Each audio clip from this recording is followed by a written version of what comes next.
तुम्ही सर्पदंशाने एखाद्या व्यक्तीचा मृत्यू झाल्याचे अनेकदा वाचले किंवा पाहिलेही असेल। साप समोर आल्यानंतर अनेकांची भंबेरी उडते।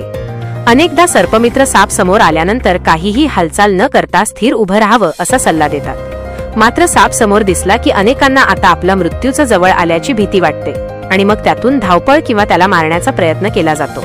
पण तुम्हाला माहिती आहे का, साप जितका विषारी असतो तितकाच माणूसही असतो। जर माणसाने सापाचा चावा घेतला तर सापाचा मृत्यू होण्याची शक्यता असते। नेमकी अशीच एक घटना समोर आली आहे, ज्यामध्ये एका वर्षाच्या मुलाने चावा घेतल्याने कोब्राचा मृत्यू झाला आहे।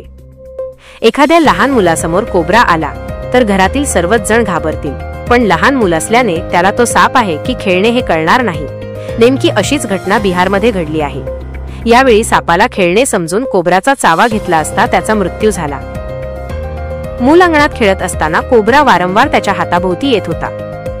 यानंतर मुलाने त्या कोब्राचा चावा घेतला।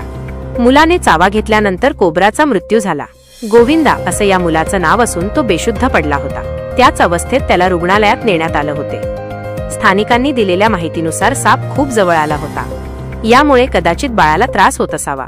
प्रत्यक्षदर्शींनी सांगितलं की मुलाने त्याचे दात सापात रुतवले होते, ज्यामुळे सापाचा लगेच मृत्यू झाला। काही तासांनंतर गोविंदाची प्रकृती बिघडू लागली। त्याच्या कुटुंबाने प्रथम त्याला जवळच्या प्राथमिक आरोग्य केंद्रात नेले, जिथून त्याला बेतिया येथील सरकारी वैद्यकीय महाविद्यालय आणि रुग्णालयात रेफर करण्यात आले। डॉक्टरांनी दिलेल्या माहितीनुसार मूल सध्या स्थिर असून त्याला डॉक्टरांच्या देखरेखीखाली ठेवण्यात आलं आहे। मुलाची आजी मातेश्वरी देवी म्हणाल्या की गोविंदाची आई जवळच लाकूड गोळा करत होती, तेव्हा साप दिसला। साप बाहेर आला आणि मुलाने त्याला काहीतरी फेकून मारले, यानंतर चावून मारले। तो एक गेहुआन कोब्रा होता। बाळ फक्त 1 वर्षाचे आहे असं ती म्हणाली।